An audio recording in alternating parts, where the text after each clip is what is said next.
Seguimos con nuestra serie de 40, ¿verdad? Los 40 días que nos están llevando a lo que va a ser el domingo de resurrección, que ya viene pronto, amén. Y estamos viendo diferentes personajes y ver la transformación que han tenido estos personajes. Hemos hablado de la transformación de Zaqueo, de María Magdalena, y yo quiero hablarles de la transformación de Pedro. Vamos a ponernos de pie, mis hermanos, y vamos a ver la historia, vamos a ver cómo diferentes, digamos, estaciones, diferentes etapas en el desarrollo y en la vida del apóstol Pedro. Vamos a ver dónde comenzó todo, en Lucas capítulo 5, empezando en el versículo 1. Lucas 5:1 dice esto: un día estaba Jesús a orillas del lago de Genesaret, y la gente lo apretujaba para escuchar el mensaje de Dios. Entonces vio dos barcas que los pescadores habían dejado en la playa mientras lavaban las redes. Subió a una de las barcas que pertenecía a Simón y le pidió que la alejara un poco de la orilla. Luego se sentó y enseñaba a la gente desde la barca. Cuando acabó de hablar, le dijo a Simón: lleva la barca hacia las aguas más profundas y echen ahí las redes para pescar. Maestro, hemos estado trabajando duro toda la noche y no hemos pescado nada, le contestó Simón. Pero como tú me lo mandas, echaré las redes. Así lo hicieron y recogieron una gran cantidad, tan grande de peces, que las redes se les rompían. Entonces llamaron por señales a sus compañeros de otra barca que los ayudaran. Ellos se acercaron y llenaron tanto las dos barcas que comenzaron a hundirse. Al ver esto, Simón Pedro cayó de rodillas delante de Jesús y le dijo: apártate de mí, Señor, soy un pecador. Es que él y todos sus compañeros estaban asombrados ante la pesca que habían hecho, como también lo estaban Jacobo y Juan, hijos de Zebedeo, que eran socios de Simón. No temas, desde ahora serás pescador de hombres, le dijo Jesús a Simón. Así que llevaron las barcas a tierra y dejándolo todo, siguieron a Jesús. Y esto es la palabra de Dios. Espíritu de Dios vivo, pido que tú me unjas y me dirijas, Señor Padre, en esta mañana. Que tu voluntad se haga aquí en esta casa, Señor Padre. Que tú, Señor Padre, tu Espíritu se mueva aquí y que nos demuestre, Señor, tu habilidad para transformarnos, tu habilidad para utilizarnos, tu habilidad, Señor Padre, para poder transformarnos y cambiar nuestra vida, Señor. No importa qué tan lejos hayamos caído o qué tanto nos hayamos alejado de ti, Señor. Hágase tu voluntad en esta casa, Señor. En tu santo nombre lo pedimos. Amén y amén. Pueden tomar asiento, mis hermanos. Pedro, me encanta este personaje del Nuevo Testamento, porque era una persona común y corriente, como usted y yo. Una persona común y corriente, una persona trabajadora, una persona algo impulsiva, ¿verdad? Una persona que muchas veces, como dicen aquí, ¿verdad? No tenía pelos en la lengua. Era muy directo, ¿verdad? Era muy directo, decía las cosas tal y como son, y muchas veces se metía en problemas. Era una persona que tenía cualidades muy buenas y también tenía defectos muy grandes. Igual que usted y yo. Y se lo encuentra Jesús aquí caminando, cuando él viene caminando y se acerca al lago de Galilea, al lago de Genesaret, y se topa con este hombre que tenía una compañía de pesca, ¿verdad? Tenía personas con las que trabajaba. Él era el líder, él era el líder de la cuadrilla, como quien dice, y tenían varias embarcaciones en las cuales tenía socios, es lo que estamos viendo aquí. Entonces, era su negocio, él vivía de la pesca. Y dice que llegan y estaban lavando las redes, porque ya les he dicho muchas veces, los que me han escuchado, que en el mar de Galilea solamente se pesca de noche. Y me imagino que era en la mañana, y no habían obviamente pescado nada. Para un pescador que no pescó nada, significa que no hay comida, significa que no va a haber para poder pagar la nómina, ¿verdad? Pagarle a la gente, ¿no? Significa que la familia a lo mejor va a tener hambre, significa que va a haber problemas con las deudas, significa que va a haber todo tipo de dificultades. Es como un efecto dominó, ¿verdad? Esto afecta a esto afecta a esto. Y me imagino que Pedro está procesando todo eso mientras están lavando las redes, sin saber que la respuesta a sus problemas venía caminando. Llega Jesús y le pide subirse a su embarcación. La razón por la que se sube es porque la gente lo está apretujando. Jesús quiere hablar con la gente, quiere predicarles, pero no le dan oportunidad porque todos están alrededor de él. Entonces lo que hace Jesús, obviamente conociendo todas las leyes de la física, ¿verdad? Le pide, súbete a la embarcación y aléjate un poco de la orilla para utilizar el agua y las paredes como un anfiteatro para que se pueda amplificar el sonido de su voz y la gente lo pueda escuchar claramente. Dice, súbeme en tu embarcación y llévame. Y Jesús empieza a predicarle a la gente y empieza a hablarles de las maravillas de Dios y las cosas buenas que hace Dios. ¿Cuántos de ustedes han escuchado las buenas noticias y las cosas de Dios y lo que puede hacer Dios? ¿Cuántos los han escuchado? Amén. ¿Y cuántos han escuchado todas esas cosas cuando le está yendo como en feria? Que las cosas no están bien. Y escucha todas esas promesas, pero su vida no refleja eso. Está pasando por un problema, por una dificultad. En esa misma situación está Pedro sentado enseguida de Jesús, escuchándolo decir todas estas cosas, pero él, me imagino yo, que está pensando, pues sí, qué bonito, sí, qué padre, qué bonito habla, qué bonitas palabras dice. Pero mi realidad es otra. ¿Cómo le voy a hacer? Tengo cosas muy prácticas ahorita con las que estoy batallando. ¿Cuántos están en esa situación hoy?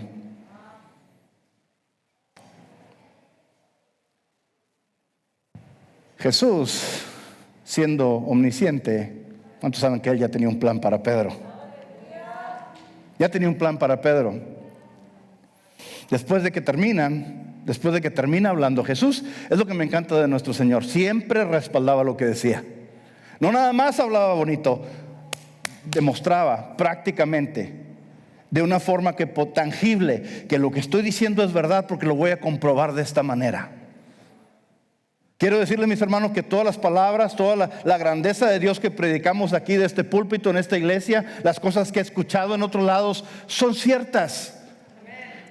Y se pueden manifestar de una manera tangible. No nada más son ideas. Es algo que verdaderamente Dios puede actuar. Dios puede moverse. Dios está escuchando. Dios está vivo. Dios responde.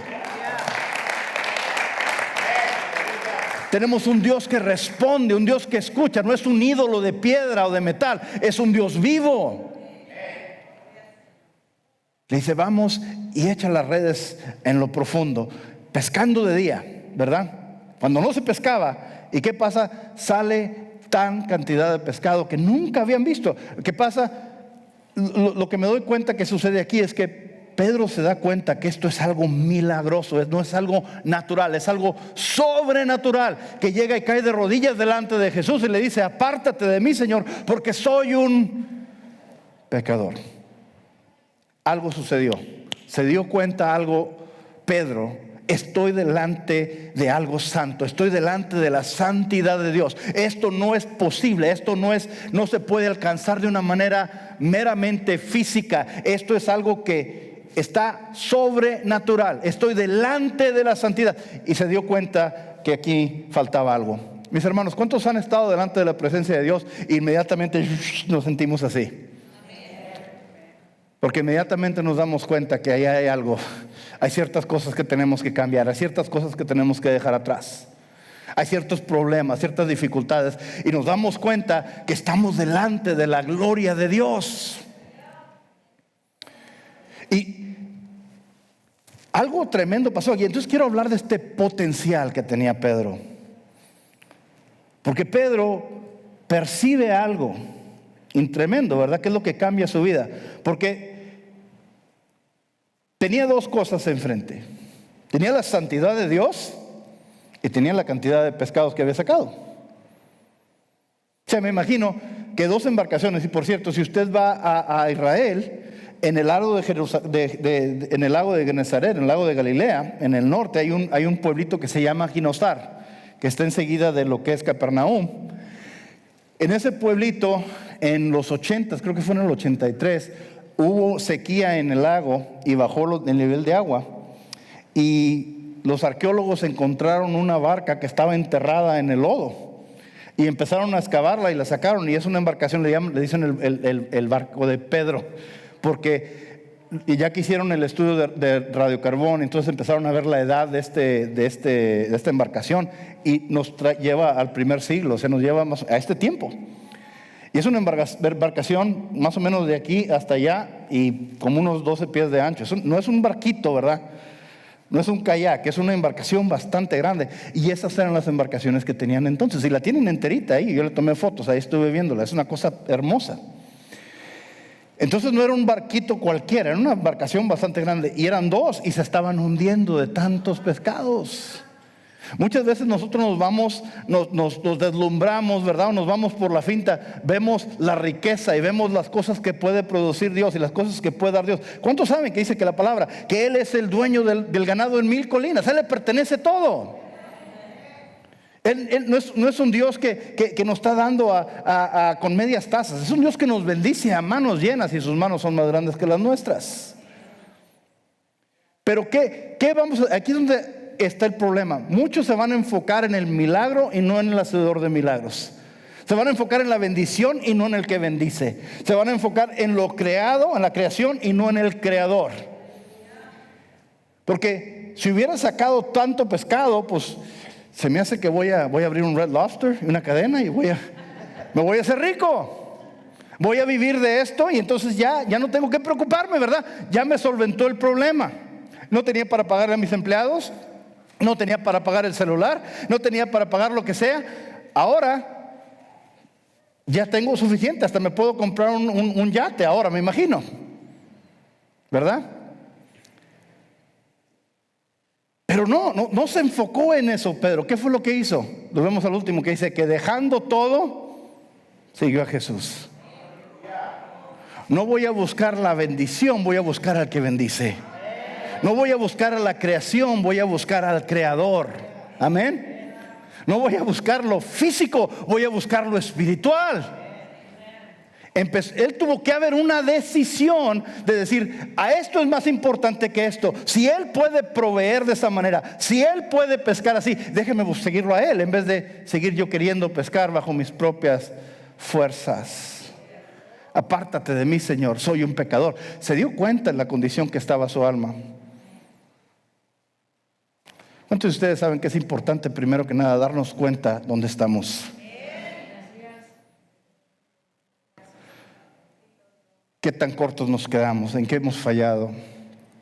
Y ese momento es donde nos damos cuenta. Estoy en un pozo, estoy en una situación muy mala, estoy deprimido, estoy desanimado, no sé qué hacer. Pero se presentó Dios y ahí está Dios. Se dio cuenta que soy un pecador. ¿Y qué es me encanta lo que le dice Jesús? Yo te haré, ¿un qué? Pescador de hombres. Ya tienes la práctica, ya tienes el potencial, ya tienes la habilidad de pescar peces, de pescar pescados. Pero ¿sabes qué? Voy a utilizar eso y lo voy a amplificar y lo voy a utilizar para mi reino. Ahora no vas a pescar pescados, ahora vas a pescar hombres. David empezó como un líder de las ovejas. Pero ni líder, ¿verdad? Porque pues las ovejas van adelante y el pastor viene atrás. Así empezó David, pero después ¿a dónde lo llevó? A ser el rey. ¿Cómo empezó Moisés? Huyendo al desierto. Después, ¿para qué? Para llevar a la gente al desierto y por el desierto a la tierra prometida. Vemos cómo Dios empieza, muchas veces utiliza lo que ya traemos, que a lo mejor no vale mucho, pero Dios lo empieza a utilizar. Él ve ese potencial. hay un pasaje y vemos ese potencial, esa habilidad que tiene Pedro de darse cuenta de estas verdades espirituales. Cuando Jesús se los lleva a Cesarea de Filipo, era una ciudad donde había muchos dioses, les había dicho, donde tenían todo tipo de templos a diferentes dioses, al emperador, al dios Pan, ¿verdad? Que era el dios de las cabras, y al dios de los pastores, tenían todo este tipo de lugares ahí para adorar a todos estos ídolos. Y Jesús, delante de todo esto, le dicen: ¿quién dicen ustedes que soy yo?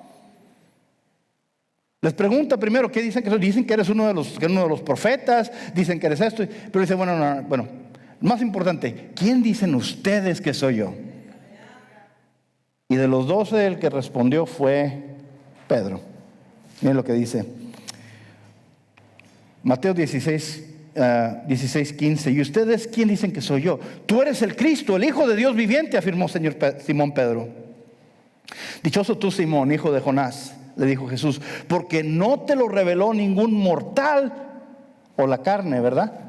Sino mi Padre que está en el cielo. ¿Qué estamos viendo? Tiene esa sensitividad a la revelación de Dios, a la revelación del Espíritu, ¿verdad? Y yo te digo que tú eres Pedro, y sobre esta piedra edificaré mi iglesia, y las puertas del reino de la muerte no prevalecerán contra ella. Te daré las llaves del reino de los cielos, y todo lo que ates en la tierra quedará atado en el cielo, y todo lo que desates en la tierra quedará desatado en el cielo. Dice: sobre esta piedra construiré mi iglesia.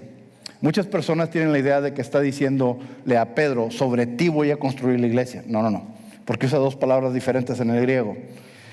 Pedro en el griego es Petros, que es como una piedrita. ¿Nunca le ha pasado que a veces trae una piedrita en el zapato y como que... Se me hace que por eso le dijo Petros, porque era medio gorroso, me imagino, ¿verdad? Hablaba de más mi compadre. Entonces lo traía como piedrita y le dijo: te voy a poner Petros a ti. Petros, ¿verdad? Petros. Y le dice: tú eres Petros. Y dice: sobre esta Petra, no Petros. Petra significa la piedra que hay abajo, la roca de cimentación. ¿Sí me entiende? No está hablando de una piedrita, está hablando de la roca, lo que hay ahí abajo.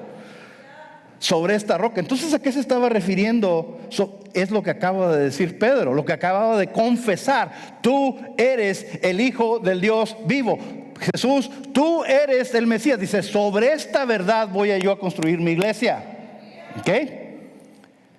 Es lo que está diciendo aquí, lo que está diciendo. Entonces, aquí vemos cómo tiene él esa sensitividad al Espíritu. Hay potencial.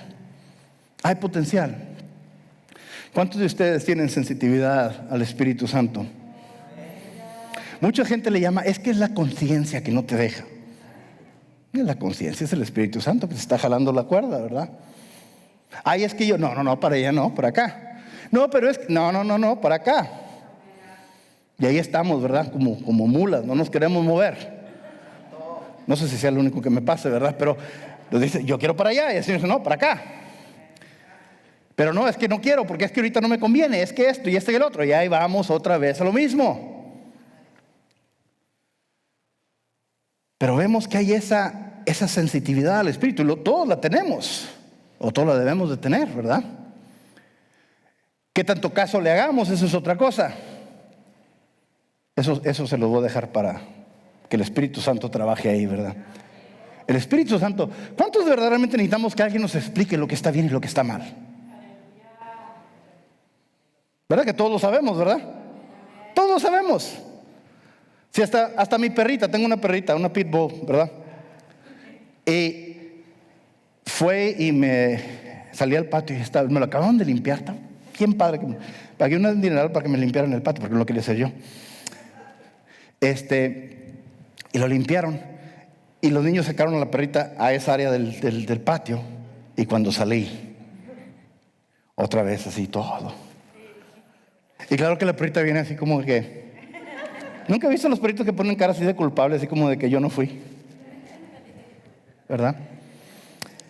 Dije: mira, si el animalito sabe exactamente qué onda, qué tanto más nosotros los humanos, ¿verdad? Pero nos queremos hacer los inocentes, ¿verdad? Así como decía Pedro Infante: yo te lo juro que yo no fui, ¿verdad? Pero no queremos escuchar. Entonces aquí tenemos que Pedro tenía ese potencial, pero Dios puede encontrar potencial, encuentra potencial en todo. Es omnipotente. Miren, hay una historia que me encanta, como muchas veces Dios utiliza los animales para enseñarnos, para darnos una lección. En el libro de Números vemos la historia de Balaam, que era un profeta malo.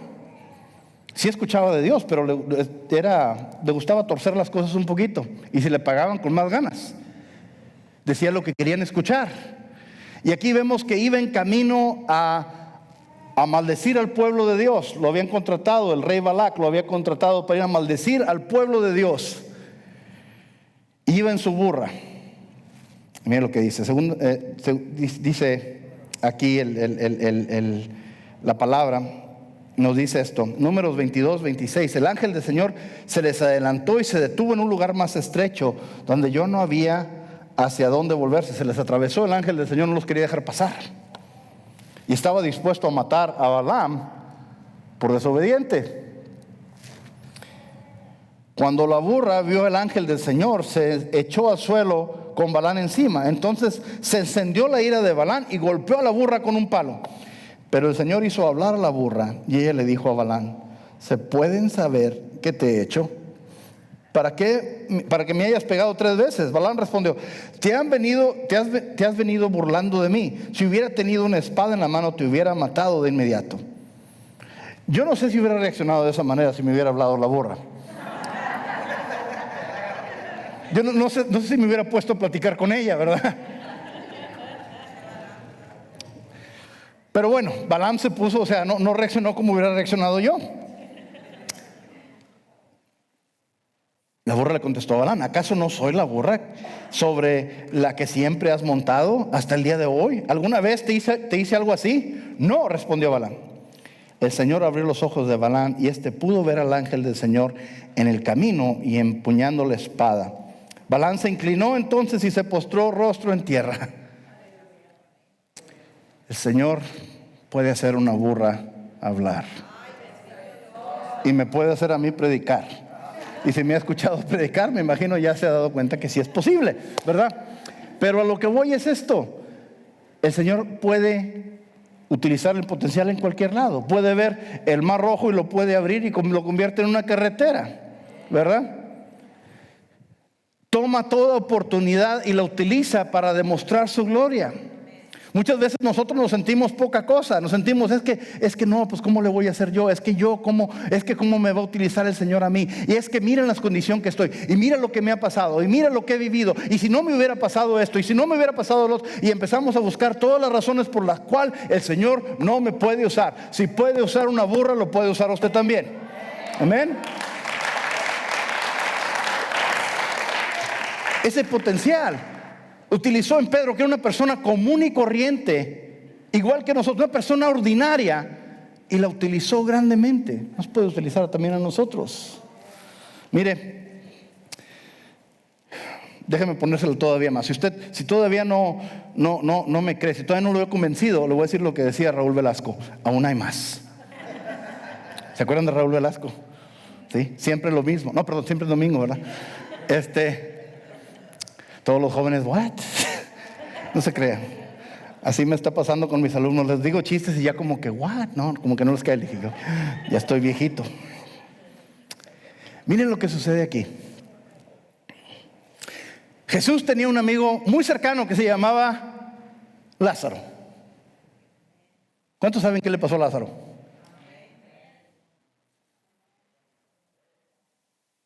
Lo mordió una víbora, creo, y le pusieron Vicks y se murió. No, se murió. Estaba muerto. Tenía 4 días de muerto. Tenía 4 días de estar enterrado. ¿Qué tanto potencial hay ahí? ¿Qué puede ofrecer Lázaro aparte de darle de comer a los gusanos? ¿Qué puede ofrecer Lázaro? Está muerto, 4 días de muerto, 4 días en la tumba. Juan 11:39, llega Jesús y dice: quiten la piedra, ordenó Jesús. Marta, la hermana del difunto, objetó: Señor, ya debe oler mal, pues lleva 4 días ahí. ¿no te dije, si crees verás la gloria de Dios? Le contestó Jesús. Si crees, verás la gloria de Dios. ¿Cuántos creen? ¿Cuántos creen? No importa la situación, no importa la condición, el Señor puede encontrar potencial. No te dije, si crees, verás la gloria de Dios. Entonces quitaron la piedra. Jesús, alzando la vista, dijo: Padre, te doy gracias porque me has escuchado. Ya sabía yo que siempre me escuchas, pero lo dije por la gente que está aquí presente, para que crean que tú me enviaste. ¿Por qué levantó Jesús a Lázaro de entre los muertos? Para que la gente creyera que Él era el que dijo. ¿Qué había dicho antes? Yo soy la resurrección y la vida. ¿Se acuerdan? Todo el que crea en mí, aunque muera, vivirá. ¿Se acuerdan lo que le dije? Que el Señor siempre respaldaba lo que decía. Todo el que crea en mí, aunque muera, vivirá. ¿Necesitaba Jesús resucitar a Lázaro para él convencerse de que lo podía hacer, de que Él es verdaderamente la resurrección y la vida? No, era para la gente que estaba ahí, para que se diera cuenta de que Él puede hacerlo. ¿Y qué dice? Gritó con fuerzas: Lázaro, sal fuera. Y el muerto salió con vendas en las manos y los pies y el rostro cubierto con un sudario. Quítenle las vendas y déjenle que se vaya, dijo Jesús. Vivió 40 años más y está enterrado en Chipre, en Lárnaca, en la ciudad capital de Chipre, donde hay una iglesia que se llama la iglesia de San Lázaro. Él se hizo el obispo de Chipre. Es una isla griega. Se retiró bien padre en las islas griegas, ¿verdad? Se fue para allá, lo enterraron en el siglo IX. Estaban haciendo una excavación y encontraron una cripta en el siglo IX. Decía: aquí está Lázaro, muerto 4 días, muerto 2 veces, murió 4 días, amigo de Jesús. Y ahí está todavía. Ahí está todavía. Vivió 40 años más. ¿No es evidencia suficiente? Yo soy la resurrección y la vida. Él puede tomar potencial en un muerto que tiene 4 días pudriéndose, para poder otra vez resucitarlo. Si sus finanzas, si su relación, si su autoestima, si su enfermedad, si cualquier condición está ya al punto de que nadie lo puede salvar, si el doctor le dice ya no tiene ayuda, mis hermanos, lo voy a saxar, tenemos al médico de médico que todavía tiene la última palabra. Porque es lo que dice la palabra: una palabra tuya es suficiente. Él ve potencial en cualquier situación, en cualquier persona. Si me puede usar a mí, si puede usar a Pablo, si puede usar a cualquiera, lo puede usar a usted, siempre y cuando usted esté disponible. Pero ¿cuántos saben que todos tenemos debilidades? Todos nos tropezamos, o como dicen aquí, nos trompezamos. Todos batallamos.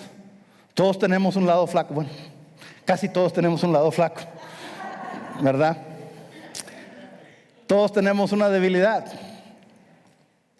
Mire lo que dice aquí la palabra de Dios. Y aquí vemos esa falla. Vemos donde la debilidad sale a la superficie. Vemos aquí a Pedro, y fue el video que les enseñé. Pedro, este discípulo que había visto tantas cosas, que tenía esa sensitividad al Espíritu, estando en el punto donde Jesús está trayendo y verdaderamente está pasando por esa victoria que nos dio para usted y para mí. Pedro, ¿qué pasa? El momento que ve que están golpeando a su líder, a su pastor, a su amigo, le da la espalda. El temor lo vence, porque dijo: no, pues si le están haciendo eso a él, ¿qué me van a hacer a mí? Y él empezó a negarlo y a negarlo y a negarlo. Miren lo que dice. Me encanta lo que dice aquí Jesús, porque demuestra en ese pasaje, por cierto, este es de la pasión de Cristo, ¿verdad?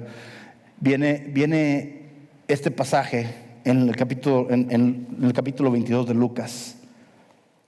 Mire lo que le dice Jesús a Pedro: Simón, Simón, mira que Satanás ha perdido zarandearlos a ustedes como si fueran trigo. Pero yo he orado por ti para que no falle tu fe.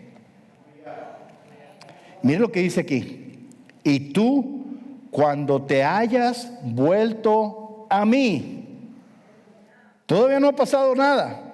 Todavía no lo ha negado, pero ¿cuántos saben que nuestro Señor es omnisciente?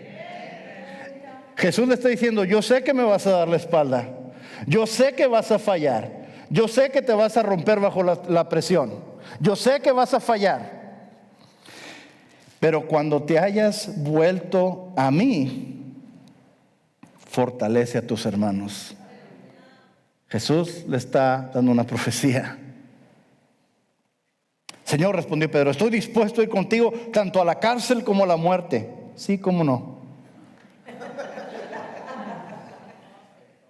Me imagino que fue lo que pensó Jesús, ¿verdad?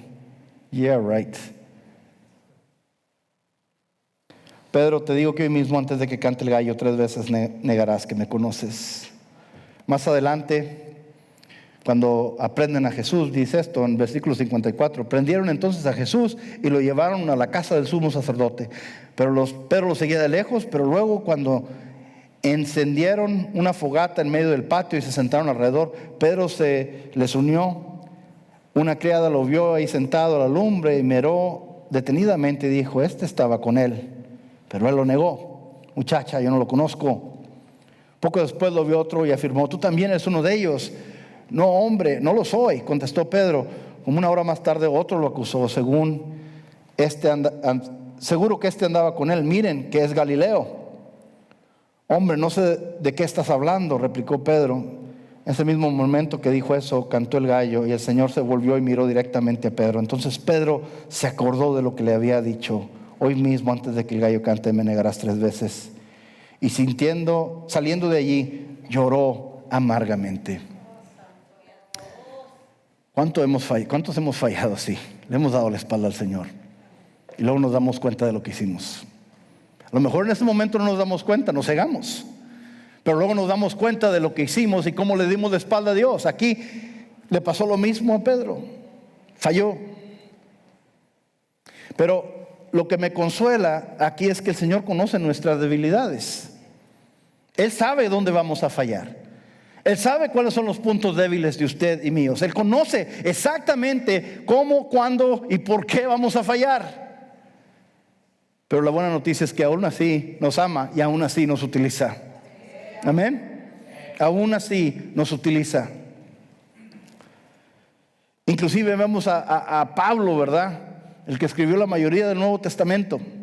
Pablo mismo estaba experimentando algo, pero nos dice algo tremendo en la segunda carta a los Corintios. Segunda de Corintios 12:7 habla de cómo el Señor lo hizo que se mantuviera humilde, ¿verdad? Dios le ha revelado grandes cosas, le ha dado una revelación especial, ha estado él teniendo entendimiento y revelaciones directamente de Dios. Pero ¿qué pasa?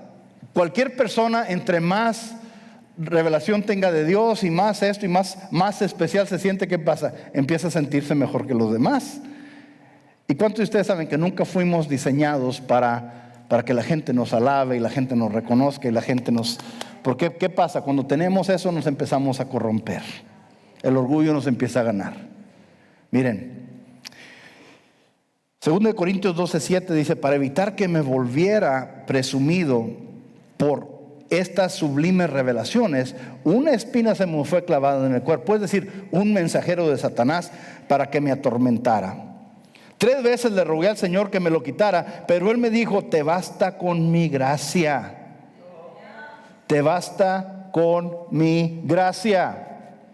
Pues mi poder se perfecciona en la debilidad. Por lo tanto, gustosamente haré más bien alarde de mis debilidades para que permanezca sobre mí el poder de Cristo. Por eso me regocijo en debilidades, insultos, privaciones, persecuciones y dificultades que sufro por Cristo, porque cuando soy débil, entonces soy fuerte. ¿Qué es lo que está diciendo aquí Pablo está diciendo esto. Cuando yo reconozco mis debilidades y la gente conoce mis debilidades, pero Dios aún así se mueve a pesar de ellos, la gloria va para el Señor. ¿Cuántos de ustedes saben que Dios se atrae a esa debilidad? Él lo utiliza. ¿Por qué? Porque esa debilidad lo utiliza como potencial. Así como utilizó a Lázaro, así como utilizó todas esas cosas. Él toma esas debilidades y las utiliza grandemente. Vemos que empieza a haber esa transformación, empieza a haber ese cambio, ¿verdad? Pablo le dice a los Corintios, en la primera carta les dice esto, y esto es para que nos demos cuenta que conozco tanta gente que me dice, es que, no pastor, es que pues yo no quiero servir, no es que yo no quiero ayudar, no es que yo no me quiero involucrar, es que yo no quiero ir a la iglesia porque por esto y esto y esto y esto, y es que tengo esto y es que estoy batallando con esto y es que lo que sea. Y todas las razones por las cuales no pueden servir, no pueden ayudar o no pueden ni siquiera acercarse a Dios. Miren lo que dice aquí. Hermanos, consideren su propio llamamiento. No muchos de ustedes son sabios según criterios meramente humanos, ni son muchos los poderosos, ni muchos de noble cuna. Pero Dios escogió lo insensato del mundo para avergonzar a los sabios, y escogió lo débil del mundo para avergonzar a los poderosos. También escogió Dios lo más bajo y despreciado, y lo que no es nada, para anular lo que es, a fin de que en su presencia nadie pueda jactarse. Él toma todas esas cosas, los desechos de la sociedad, los toma y los utiliza y los levanta grandemente. ¿Quién dice? Todo aquel que se humilla ante mí será exaltado, y todo el que se exalte será humillado. Tenemos que tener esa mentalidad para servir a Dios. Finalmente quiero hablarles de esa transformación. Vemos el potencial que tenía Pedro. Vemos como todos tenemos ese potencial y Dios lo puede utilizar. Vemos la debilidad de Pedro. Vemos cómo falló. ¿Cómo falló? Si esto hubiera sido en una empresa, lo hubieran corrido. Se hubieran deshecho de él por traidor. Pero no Jesús. No Jesús. Jesús se lo encuentra después y les había platicado hace unas semanas. Se lo encuentra ¿dónde? Pescando de nuevo. ¿Y qué es lo que les pregunta Jesús? ¿Han pescado algo? ¿Y qué es lo que le responden? No ha salido nada, no ha picado nada. Y me encanta lo que Jesús siento que le está diciendo. ¿Y cómo le está funcionando eso? Y él está caminando aquí con un filet of fish, ¿verdad? Porque tenía pan y tenía pescado ya cocido, ¿verdad? Ya tenía el desayuno listo. Él es el proveedor. Él ya tenía la mesa servida y ellos andaban allá jugando a los pescadores, diciéndoles, ya no eres pescador de pescados, tú eres pescador de hombres. Y entonces, cuando se avientan las redes al otro lado y empiezan a salir otra vez una pesca milagrosa, inmediatamente se da cuenta Pedro con quién está hablando. ¿Y qué hace? Dice que se avienta al agua y se van. No se espera que él se avienta al agua, deja todo y se va a Cristo. ¿Y qué es lo que le dice? Pedro, me amas. Pedro, me amas. Pedro, me amas. ¿Cuántas veces lo negó? 3 veces. ¿Cuántas veces le preguntó, me amas? 3 veces. ¿Y qué es lo que le dice? Apacienta mis ovejas, apacienta mis ovejas, apacienta mis ovejas. En otras palabras, provee para ellos, aliméntalos, cuídalos. ¿Qué es lo que le dijo? Cuando regreses a mí, cuida de tus otros discípulos. Por eso vemos que él se hace el líder. Por eso vemos que él se encarga, porque a pesar de que ser el más grande, el más viejo de ellos, y era también el líder de ellos desde antes, pero aquí vemos cómo el Señor empieza a utilizarlo.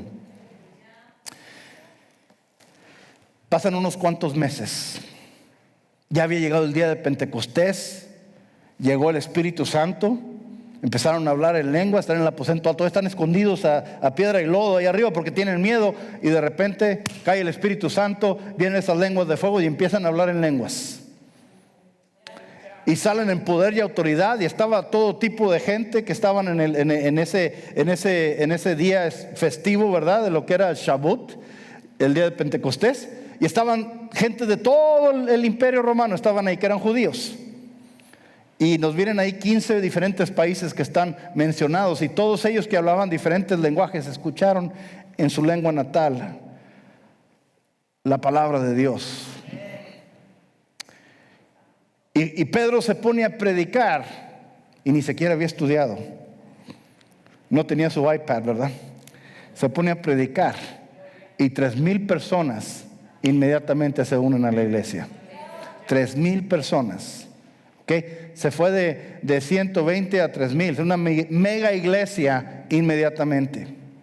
Todo por el poder del Espíritu Santo. Aquel que tenía miedo a Jesús, que no quería estar asociado con Él, empieza a hablar de que solamente hay salvación bajo este nombre.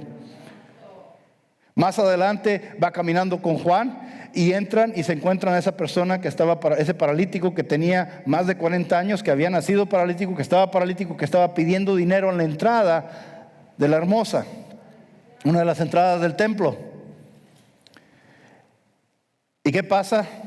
El hombre estaba pidiendo dinero y ellos no traían dinero, pero traían algo más valioso. Le dice: plata y oro no tenemos, pero de lo que tengo te damos. En el nombre de Cristo Jesús de Nazaret, levántate y anda. ¿Y qué pasa? Inmediatamente se levantó el hombre y empieza a brincar y a saltar y a alabar a Dios. Claro que esto causa una conmoción. La gente no sabe qué está haciendo y empiezan todos a reconocer a este hombre. Se da cuenta que sí es esa persona que estaba paralítico y ahora está caminando. Es un milagro tremendo y no hayan qué hacer. ¿Y qué le hacen a Pedro y a Juan? Lo mismo que le hicieron a Jesús. Los arrestan las mismas personas que ejecutaron a Jesús. El Sanedrín y todo el sumo sacerdote, todas las personas que ejecutaron a Jesús, que creyeron que ya se habían acabado con el problema, se dieron cuenta que ahora el problema ya se multiplicó. La iglesia había nacido. Hechos 4:5 dice: al día siguiente se reunieron en Jerusalén los gobernantes y ancianos y los maestros de la ley. Ahí estaba el sumo sacerdote Anás, Caifás, Juan, Alejandro y los otros miembros de la familia del sumo sacerdote. Hicieron que Pedro y Juan comparecieran ante ellos y comenzaron a interrogarlos, así como hicieron con Jesús. ¿Con qué poder o en nombre de quién hicieron ustedes esto? Pedro, lleno del Espíritu Santo, les respondió: gobernantes del pueblo y ancianos, hoy se nos procesa por haber favorecido a un inválido y se nos pregunta cómo fue sanado. Sepan pues todos ustedes y todo el pueblo de Israel que este hombre está aquí delante de ustedes sano, gracias al nombre de Jesucristo de Nazaret, crucificado por ustedes, pero resucitado por Dios. Jesucristo es la piedra que desecharon ustedes los constructores y que ha llegado a ser la piedra angular. De hecho, en ningún otro hay salvación, porque no hay bajo el cielo otro nombre dado a los hombres mediante el cual podamos ser salvos. ¿Cómo nos vamos del Pedro que estaba negando a Jesús a tener esta valentía delante de las mismas personas que le hicieron esto a Jesús? ¿Qué pasó? ¿Qué cambio hubo? Uno de ellos vieron a Jesús vivo. Vieron a Jesús resucitado. Se dieron cuenta que la muerte ya no sirve para nada. ¿Dónde está, oh muerte, tu aguijón? Vieron a Cristo resucitado. Estaba lleno del Espíritu Santo. Una transformación absoluta. Por eso vemos a la misma persona actuando en la misma condición, completamente diferente. Hubo esa transformación. Miren lo que dice el versículo 13. Los gobernantes, al ver la osadía con la que hablaba Pedro y Juan y al darse cuenta que eran gente sin estudios ni preparación, quedaron asombrados y reconocieron que habían estado con Jesús. Se escuchaban como Jesús, hablaban como Jesús, caminaban como Jesús. Estaban diciendo: estos estuvieron con Jesús.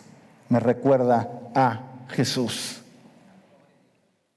Además, como vieron que los acompañaba el hombre que había sido sanado, no tenían nada que alegar. Así que les mandaron a que se retiraran del consejo y se pusieron a deliberar entre sí: ¿qué vamos a hacer con estos sujetos? Es un hecho que por medio de ellos ha ocurrido un milagro evidente. Todos los que viven en Jerusalén lo saben y no podemos negarlo. Pero para evitar que este asunto siga divulgándose entre la gente, vamos a amenazarlos para que no vuelvan a hablar de este nombre a nadie. Los llamaron y les ordenaron terminantemente que dejaran de hablar y enseñar acerca del nombre de Jesús. Pero Pedro y Juan replicaron: ¿es justo delante de Dios obedecerlos a ustedes en vez de obedecerlo a Él? Juzguen ustedes mismos. Nosotros no podemos dejar de hablar de lo que hemos visto y oído. ¿Qué le dijeron? ¿Les vamos a hacer caso a ustedes o le vamos a hacer caso a Dios? ¿Ven el cambio que hay? ¿Ven la transformación que hubo? ¿Cuántos cristianos tenemos aquí que son así? ¿Cuántos estamos convencidos de que Dios está vivo? Que Él nos transforma, que Él nos cambia. ¿Cuántos estamos dispuestos a encarar lo que sea y no negar nuestra fe? Una de las cosas que los romanos reconocían de los cristianos, ellos decían, si son cristianos, no van a negar su Dios y van a morir. No van a negar a Dios. Ellos lo reconocían de esa manera. Si son cristianos de veras, y es lo que sabían, si son cristianos de veras, si verdaderamente están entregados a Cristo, no lo van a negar y van a ir a circos máximos. Los que se están haciendo pasar por cristianos inmediatamente van a confesar que se van a renunciar a Dios y esto y lo otro. Y los mismos romanos era lo que veían. Llegó al punto de que Pedro lo utilizaba. ¿Se acuerdan lo que les dice Jesús a sus discípulos? Le dice, ustedes creen porque han visto el milagro. Dice, pero déjenme decirles que van a ver cosas aún más grandes. Aún más grandes. Miren lo que dice aquí el libro de los Hechos. Hechos 5:12. Por medio de los apóstoles ocurrían muchas señales y prodigios entre el pueblo, y todos los creyentes se reunían de común de acuerdo en el pórtico de Salomón.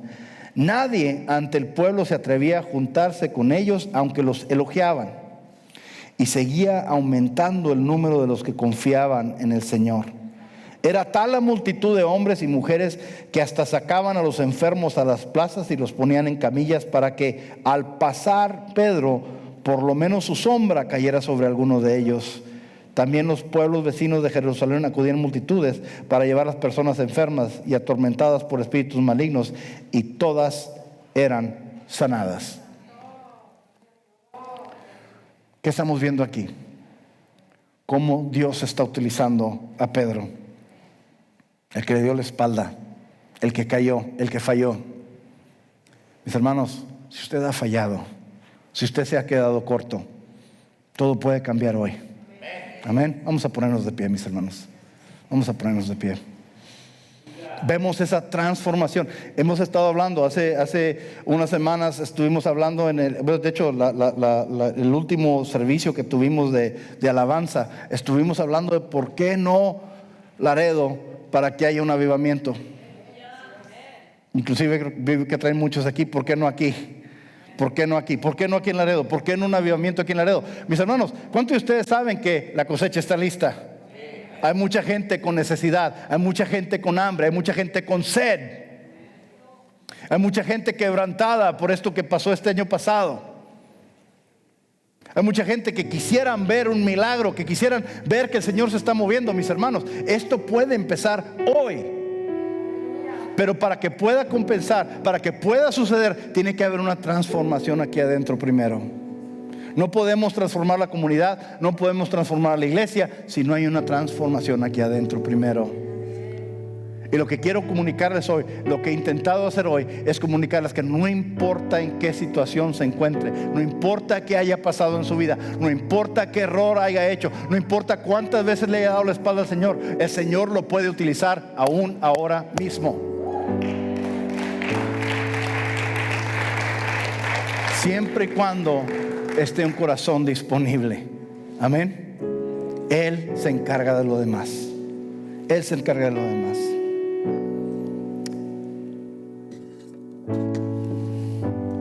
Mira lo que dice aquí. Pablo está hablándole a los corintios también. Está hablando de esa transformación. ¿Y para qué nos transforma el Señor? ¿De qué nos sirve que nos transforme el Señor si no hacemos las obras que nos pide, verdad? Así que ahora en adelante no nos consideramos nadie según criterios meramente humanos. Aunque antes conocíamos a Cristo de esta manera, ya no lo conocemos así. Por lo tanto, si alguno está en Cristo, es una nueva creación. ¿Cuántos están en Cristo? Si usted está en Cristo, ¿es una qué? Nueva creación. Lo viejo ha pasado, ha llegado ya lo nuevo. Todo esto proviene de Dios, quien por medio de Cristo nos reconcilió consigo mismo y nos dio el ministerio de la reconciliación. Esto es, que en Cristo Dios está reconciliando al mundo consigo mismo, no tomándole en cuenta sus pecados y encargándonos a nosotros el mensaje de la reconciliación. Así que somos embajadores de Cristo, como si Dios los exhortara a ustedes por medio de nosotros. En nombre de Cristo le rogamos que se reconcilien a Dios, con Dios. Al que no cometió pecado alguno, por nosotros Dios lo trató como pecador, para que en él recibamos la justicia de Dios. ¿Qué está diciendo? Dios nos convirtió en nuevas criaturas. ¿Para qué? Para ayudar a otras criaturas se conviertan en nuevas criaturas, y esas criaturas conviertan a otras criaturas. ¿Sí me entienden, mis hermanos? Ese es el ministerio de la reconciliación, de traernos de nuevo con Dios. Hay tantas gentes que empezaron o que nunca han conocido, nunca han escuchado, o tienen un conocimiento muy limitado de Dios. Lo tienen como si fuera el genio de la lámpara de Aladino, ¿verdad? Mis hermanos, usted y yo tenemos la verdad. Esa transformación empieza aquí. Y ahora tenemos la habilidad de ir y predicarles la palabra a toda criatura, a todas las personas.